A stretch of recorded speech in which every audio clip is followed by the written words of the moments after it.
had a fun weekend, a lot of different sports. Both of our basketball teams playing in the same town, which is kind of weird. It's fun when you're winning. Yeah, Uconn women, Uconn men both played in Georgetown, and had a lot of college football, a lot of college basketball, a lot of NFL. Wild card weekend was crazy. And then to top it all off, Mike Vrabel got the new New England head coach job with the New England Patriots. So coming up in about 25 minutes, we'll talk to Mike Petraglia.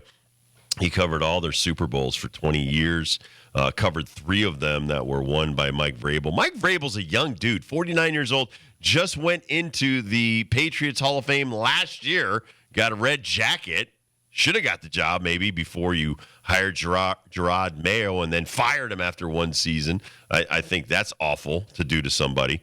Let's start with UConn, Georgetown, and Alex Karaban. See, again, I don't see this as a rebound game for Karaban. You miss a couple of free throws, you lose a game. That's basketball.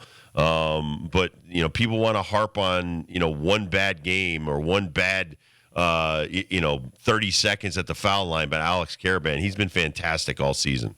68-60 your final. I thought they did a great job on defense, especially against the big guy. Sorber got him in some foul trouble. That's that freshman phenom that Georgetown banged him up, too. Hurt his shoulder. He wasn't the same after that. We won't see the last of him. I bet you he's going to get tougher. He's going to get better by the time tournament runs around. Georgetown to me looks like they could be an NCAA tournament team. Like I think they're very close. They got to get some big premier wins to boost their resume. But right now, they're 12-4 on the year. That's their second loss in Big East play. I would like to think this is a 3-bid minimum league, but with what SEC Big Ten's rolling out there with those 20-team conferences. Marquette's still undefeated in conference play. They're 5-0. St. John's, UConn now tied for second at 5-1. St. John's putting together a really good season. They're 14-3 as well. But a win that, all these wins on the road in the Big East are going to be tough to get. So anytime you can get one of them, especially you're missing Liam McNeely, don't forget about that, ladies and gentlemen. I think that's a huge miss in these last 2 games.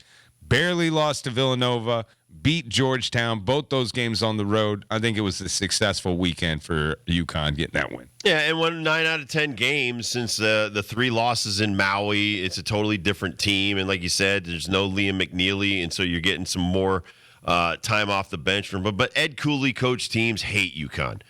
When he was at Providence, every game was a war, a battle. He had these guys prepared for UConn. We had a 4-point lead at halftime. We ended up winning by 8. We had them by 18 at one stretch. Had a nice little lead, but they came back. And the 3-point shots can bring you back in any game, and it did with Georgetown. Georgetown, I thought they played some great defense. It was tough for us to break their press at times. I think that's one of the things that sometimes they put a lot of pressure, and we make some boneheaded passes at times. But for the most part, listen, Alex Karaban, solo ball, those are our first guys that we should go to. They made 7 threes between them. Karaban was 4 for 6. Solo ball was 3 for 8. And the only other, Mahaney made a 3 and Ross made 1 3. And everybody else was 0 for. So I listened to the game with Donnie Marshall and Tim Brando. And Donnie Marshall made the comment at one point, you got to know who your stars are. You got to know who needs the ball in crunch time. And, there was a couple of times where Diarra turned the ball over. There's a couple of times we fouled their guys on 3-point shots again. And it's just that those are things that we got to clean up. And you clean up those little things like that, we're going to be hard to beat when McNeely comes back. The 18th, this Saturday, home against Creighton. Creighton's getting it together. They're getting a little bit healthier than they started the season. I know they're still missing Papa Isaacs. He's not coming back this year. That's a big loss for them. But a noon tip-off on Saturday in stores for UConn is the next one on their docket. Georgetown takes on St. John's in Madison Square Garden. That sounds like Big East to me.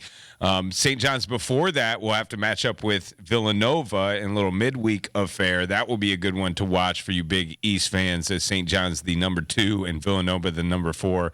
Everyone's still chasing Marquette, though. They just beat Xavier at Xavier. Cam Jones is super special, and what they have going on defensively, I think, is super elite compared to the rest of the country. They're going to be a tough out. They look good over the weekend. They're tough at home. They're 10-0 at home. They've won 5 in a row. They stay in the top 10. The rankings came out today. Oh, really? And UConn fell to 14, so Marquette's 7. Fell? Yeah, we're 9. We're 9. We fell 5 spots after a win on the road in the Big East without our Well, we best had a player. loss to Villanova. So that L right. pushed So the us rankings down. hadn't come out since so that the Georgetown's loss. not going to affect that until next time. But listen, being in the top 15 and the 3 Maui losses and where we are right now in the Big East is going to make us hardcore. Some of these guys like Mahaney and guys like that have never played in these Big East games going to make him a better player. I think his last 2 games have been excellent. Him handling the ball. That's another thing. It's like who's the better point guard? It's almost like 2 quarterbacks. You don't have any quarterbacks. I think 2 point guards. You don't have any point guards. Who's going to handle the bulk of distributing the ball and being the go-to guy? I think DR has been doing an excellent job, and he's an assist. Who's one of our best passers is Alex Caravan. Caravan, when he gets double teamed on threes, finds open people underneath. It could be Terrace Reed. His It could be Sam passes. Dude, he's unbelievable. He had one where he got the entry on the baseline. He didn't even touch the ball. Like it looked like it just bounced off his fingertips right into a perfect position for Sampson to dunk. Yep. Got another one in the lane. I thought Caravan could have dunked it, but again, just a quick look from the defender, which was Sorber, a freshman. As soon as Caravan got his shoulders to turn, it was a no look, 1 bounce, 1 hand right to Sampson. Dunk in your face. See you later. Elite. Just an elite court vision, an elite execution to put the ball in the right spot. The guy has been through so many situations on a basketball court. Nothing's really new to him. Yeah, it's and fun to watch. One of Caravan's biggest makes was almost from the Georgetown logo. Yeah. I mean, he's got elite 3-point shooting stuff. I don't care if he misses 3 or 4 in a row. You got to keep shooting. You can't kind of fade off and go away from that. So, again, whether it's solo ball, who is another huge clutch 3-point shooter on our team, those are the 2 go-to guys first. And then the other guys, if you're wide open, take shots and things like that. But for the most part, listen, Terrace Reed, he's so awesome underneath. He's so awesome cleaning up the boards, making people miss shots. And the same thing with Samson Johnson. I think Samson Johnson's starting to develop a little bit more of a grab the ball and just don't put it on the floor. Grab the ball and 2 steps and you're up and you're dunking or you're laying it in.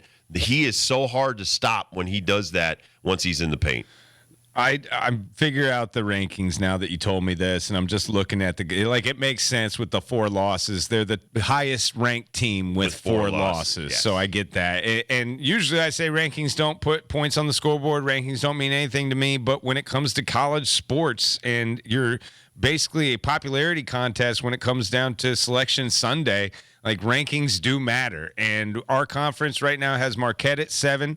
UConn at 14. Hey, Tennessee fell 5 places because of their 1 loss to Florida. But they're going to get it back because the SEC is littered with top 25. You got Auburn at number 1, Alabama at 4, Kentucky is at 8, Florida is at 5, Tennessee at 6, Mississippi, Texas A&M, Ole Miss, Georgia, what is that? 1, 2, 3, 4, 5, 6, 7, 8, 9 teams in the top 25 for the SEC. So if Tennessee loses a couple of those top 25 games, it doesn't look as bad as when a UConn loses at Villanova just because of these stupid rankings.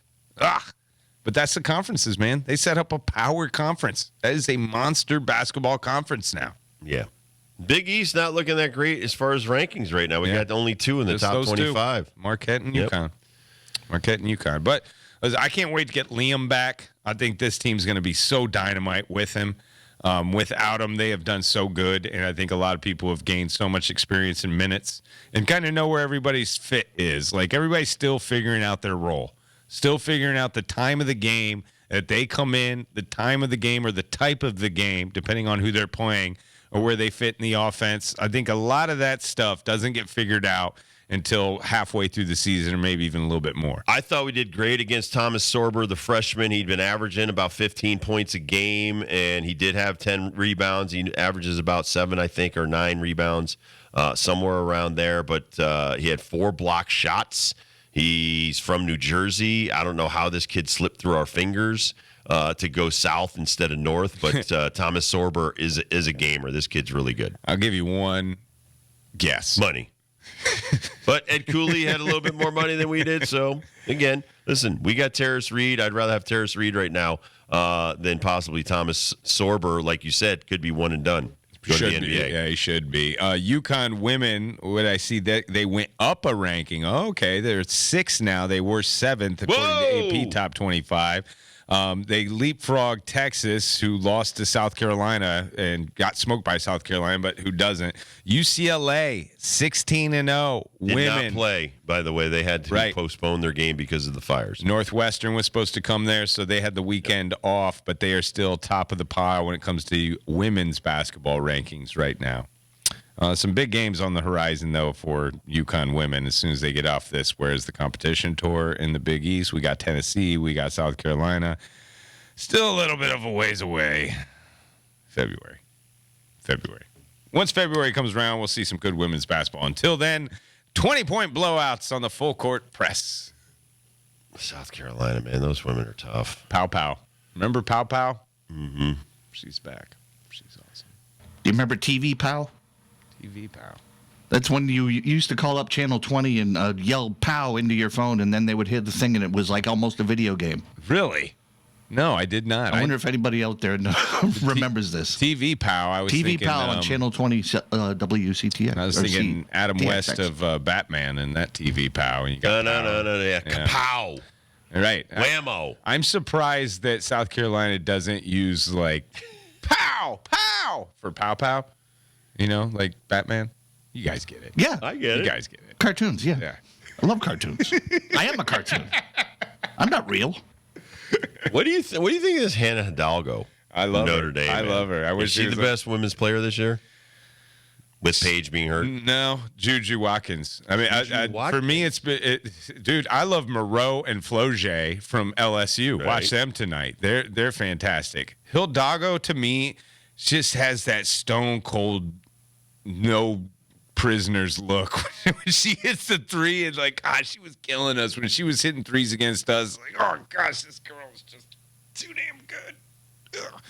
Ugh. But Notre Dame's going to be tough to stop because of those two guards, Miles and Hidalgo. I can't wait for Paige. I can't wait for Liam to get back so UConn gets full strength on both fronts. All right, who comes back first? Paige back. Really? You think Liam's that bad, huh?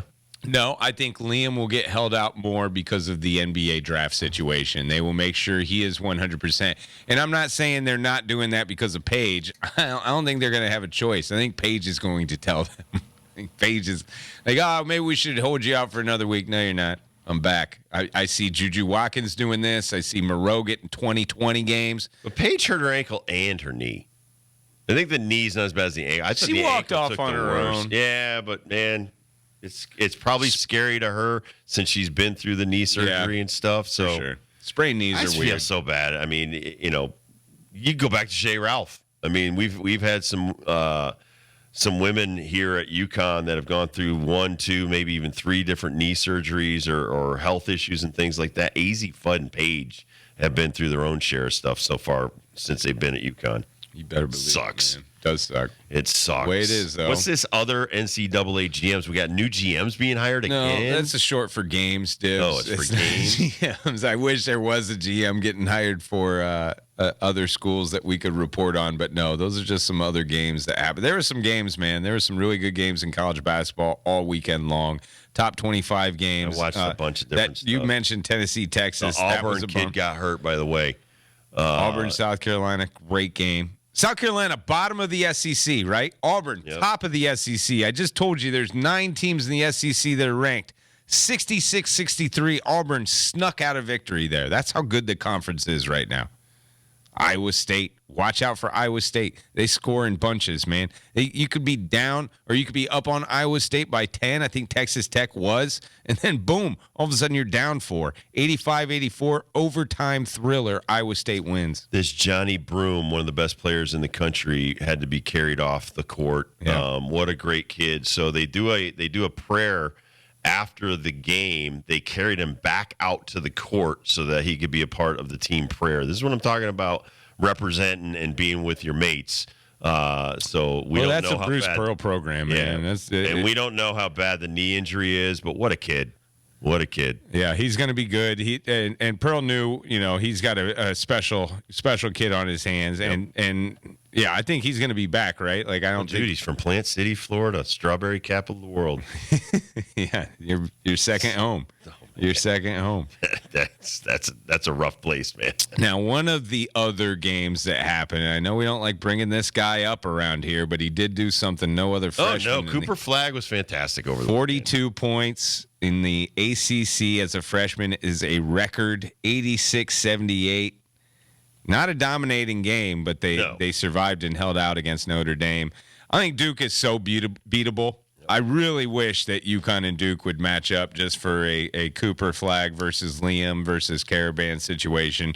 But this kid's good, man. If you guys haven't seen him yet, like, put some eyeballs on him if you get a chance. He's not going to be at Duke after this season. He's going to be the number one overall pick. Yeah, he should not. First of all, honestly, I saw should be in a the question NBA on right TV. now. These jabronis. What's the best part about Cooper Flagg's game? Every part of his game.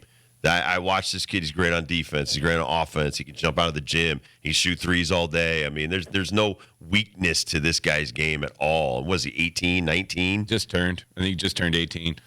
The play that he has against Pittsburgh where he runs around the post because he's defending him on the back, it was a bounce pass entry. He's quick enough where he can get around the post with no contact. There was no foul. There was no non-call. He steals the ball. 3 dribbles, Dibs. 3 dribbles. Elevates 1 foot from the free throw line and dunks in a guy's face and gets the foul call. That play right there is all you need to know how good this kid is. He looks like a man amongst boys, and like you said, he's 4 years younger than He's most. a grown-up.